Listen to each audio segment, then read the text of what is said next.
말씀은 에스라 6장 15절입니다. 다리오 왕 제6년 아달월 3일에 성전일을 끝내니라. 가감없이 실천하라 라는 제목으로 말씀이 주는 교훈 함께 나누겠습니다.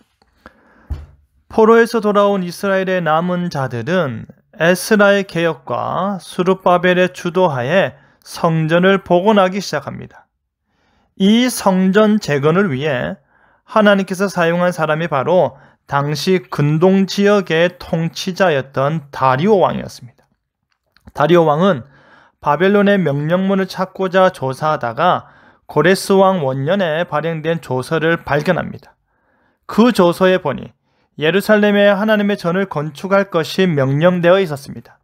이에 다리오 왕은 7절에 하나님의 성전 공사를 막지 말고 유다 총독과 장로들이 하나님의 성전을 제자리에 건축하도록 건면할 뿐 아니라 4절에 경비는 다 왕실에서 내리라와 더불어 8절에는 조서를 내려서 그 경비를 이 사람들에게 끊임없이 주어 그들로 멈추지 않게 하라 합니다.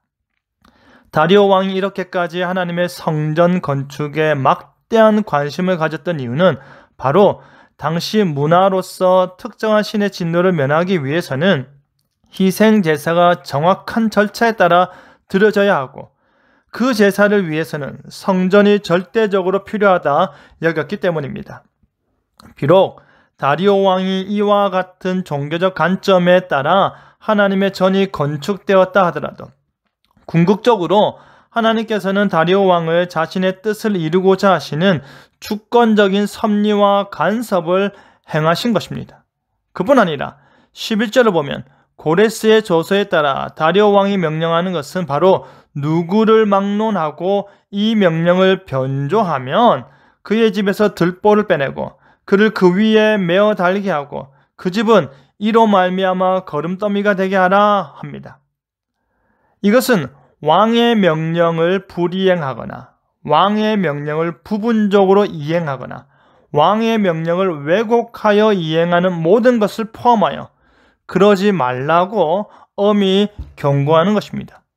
조약이나 조서와 같은 공문서의 끝부분에는 이러한 경고문이 관습적으로 부연되었는데 이는 법령이나 약정사항을 사람들이 가볍게 여겨 위반하지 못하게 하기 위함이었던 것입니다. 기둥을 제거하여 그 집을 완전히 무너뜨려 버리고 그 기둥에 사람을 메어 달아 갖은 수모와 창피를 당하게 하겠다 합니다.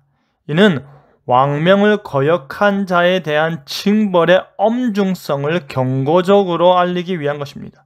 그뿐 아니라 12절에 예루살렘 하나님의 전에 이름을 두신 하나님께서 불순종하고 부분적으로 순종하고 왜곡되어 순종한 자들을 멸하시기 원한다고 경고까지 합니다.